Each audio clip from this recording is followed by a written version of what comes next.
From being brought up like any other child to working as a bouncer as a teenager, then going ahead and rising through the ranks of the Hells Angels, David Atwell's life is the embodiment of a roller coaster, and it doesn't just end there. Dave Atwell lived the life. But Dave's was different. My life with the Hells Angels and why I turned against them. His story switches gears when he becomes the highest-ranking member to ever betray the Hells Angels. Yes, you heard that right. What pushes him into a heaven-sent informant for law enforcement?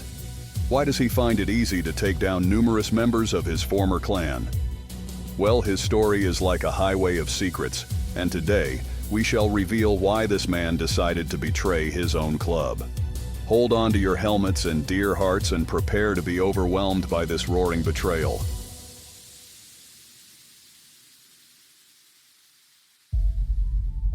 Where it all begins. In 1965, David Atwell is born in Scarborough, a Toronto suburb. He is brought up in a loving middle-class family, and joining a biker club doesn't cross his mind until he finishes high school. At the age of 18, Atwell has already worked in several clubs as a bouncer thanks to his body build and intimidating frame, and he moves to become a security guard. Atwell meets his mentor, Jim, who flags him as a natural and encourages him to train professionally as a bodyguard and security guard. While working as a guard at the Flacon Nest nightclub in the 1990s, he encounters a biker club for the very first time.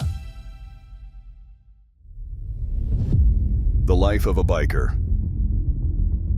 Members of a Toronto outlaw biker club, the Paradise Riders, often frequent the club where Atwell works as a guard, and in his interaction with them, he is recruited by their secretary. Even before he joins the club, Atwell is already popular with the leaders who see him as the perfect definition of a biker, and the vice chairman offers to sponsor him to become a member. He's now known as Shaky within the club, after some members state that his chances of being successful as a biker are shaky at best. However, he soon proves them wrong after being promoted from a hang-around to the second level. A prospect. At this time, the Paradise Riders are just a small club, so when the chance to join a bigger club comes around, most of them, including the leadership, go with it. In 2000, the then Canadian Hells Angels national president, Wolodomir Stadnick, whom we've covered in our latest video, From Nobody to the Hells Angels President, invites the Paradise Riders to join the club, patch for patch, meaning that all members keep their positions and ranks. As Atwell recalls, there was a vote, and 51% of the Paradise Riders decided to join the Hells Angels. The other 49% could remain Paradise Riders, and many did. My friends were part of the 51%, so I went with them. On 29th December 2000, a big joining ceremony is held at the Hells Angels Mother Chapter Clubhouse in Sorel.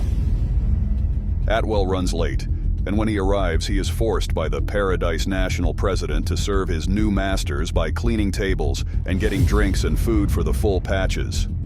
The party ushers in a new dawn in the world of outlaw biker clubs, as it is a mass patchover where a total of 168 bikers from the Ontario outlaw biker gangs such as Satan's Choice, the Vagabonds, the Lobos, the Last Chance, the Paradise Riders, and some of the loners join the Hells Angels.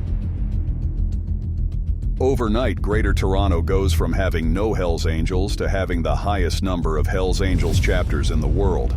According to Atwell, the new chapters, such as the Ontario Hells Angels, are expected to be submissive to the long-standing ones, with some of them even going to the extent of learning French and speaking in French accents just to impress the Quebec Angels. For Atwell, the transition is not all smooth sailing. Although they are told that nothing would change except the patches on their backs, and they are not even required to pay 10% of their earnings to the higher-ups, he is too inexperienced and is deemed unfit to even become a member of an established Hells Angels chapter. Once again, the former Paradise Bikers have to vouch for him to be accepted to the club. But according to him, he lacks the one thing that other Hells Angels have. That predator instinct and natural criminality. People who can take advantage of things like the fentanyl epidemic in Canada. They're feeding it. After the mass patchover, Ontario has a total of 14 Hells Angels chapters, with Toronto alone having 6, which include the 2 Paradise Riders chapters. Atwell gradually earns recognition as one of the best bodyguards and security guards within the chapters, and he is selected for several high-profile roles, such as a meeting held between the chapters to solve a dispute involving the Niagara chapter. The other Toronto chapters argue that the Niagara chapter is made of individuals who are not even bikers, and true to their allegations, the chapter's chairman can't even ride a bike. The national chairman, Stadnick, is the mediator at the meeting, and he explains Niagara chapter had been chosen solely because of its monopoly on drug dealing in the Niagara Peninsula, which later makes it the richest chapter. It is at the meeting that Atwell meets Stadnick, who he finds to be respectful and cordial, but also very careful and mindful of what he says.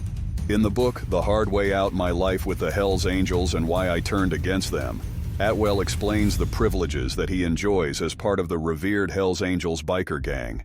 He says, "Being a Hells Angel is not like being a normal person. You get treated differently by everyone, and you get used to it pretty quickly. If I went to any bar in Scarborough, there would be no doubt that I was not going to wait in line, that there was always a great seat empty for me, and that there would be a cool beer on the table before my butt hit the seat cushion. Of course, there was never any talk of me paying for anything. I couldn't have if I tried. My patch was like an entry pass for anything I wanted, a credit card I never had to pay off. But not all the attention Hells Angels get is positive.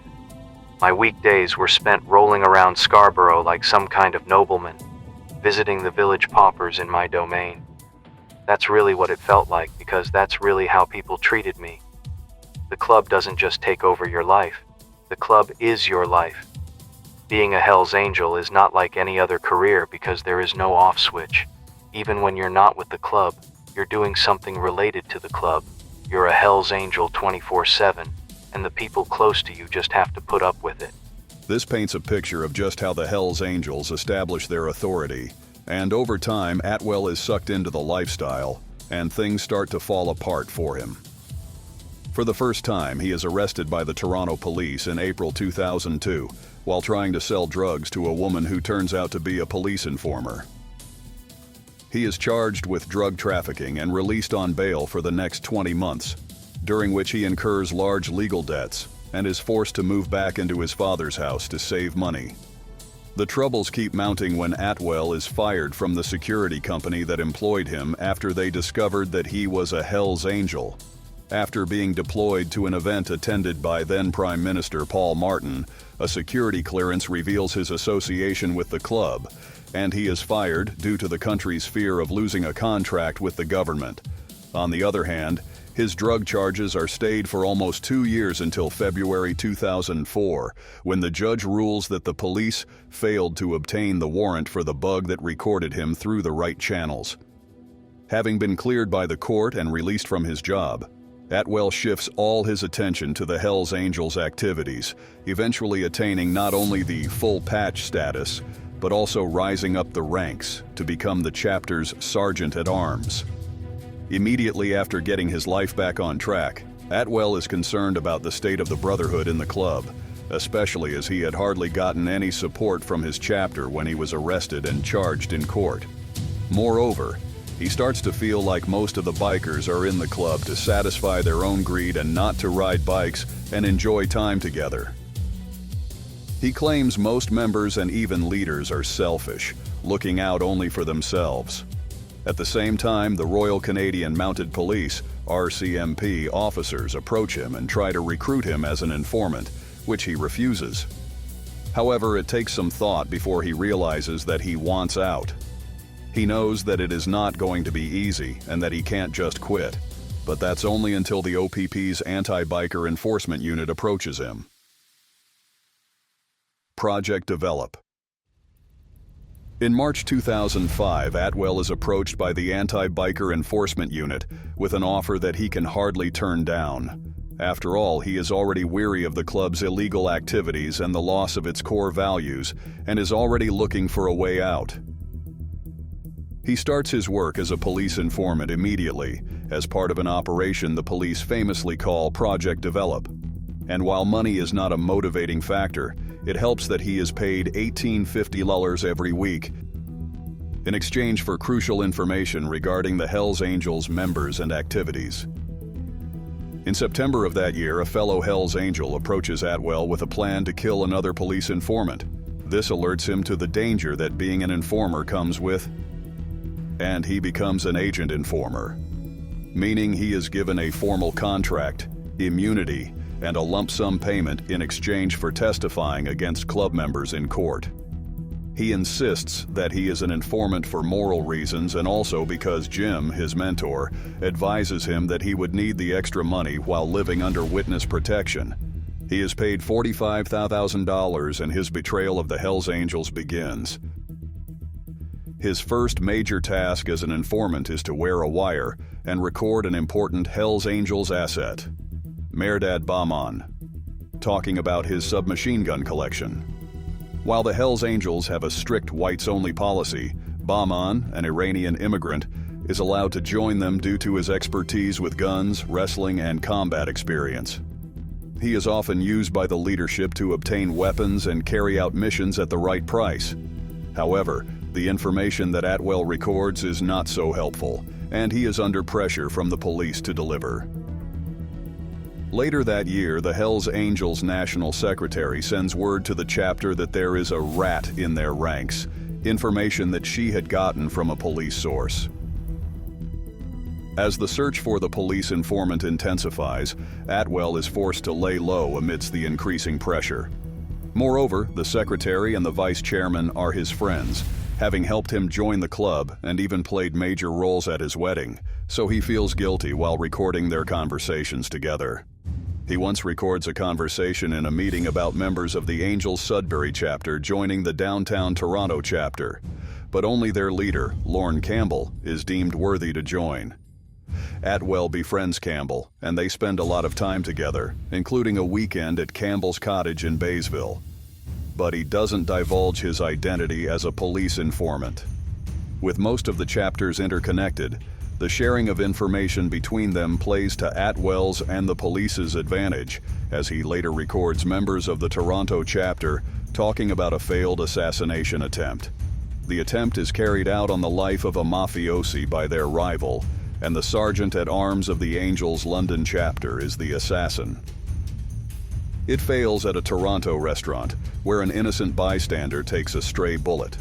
Alongside Project Develop are other informant projects, such as Project Tandem, coordinated by another informant, the treasurer of the Oshawa chapter.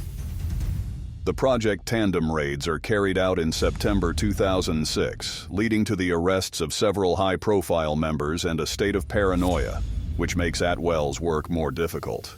The life of an informant becomes harder and harder for Atwell, and he starts abusing cocaine more than usual.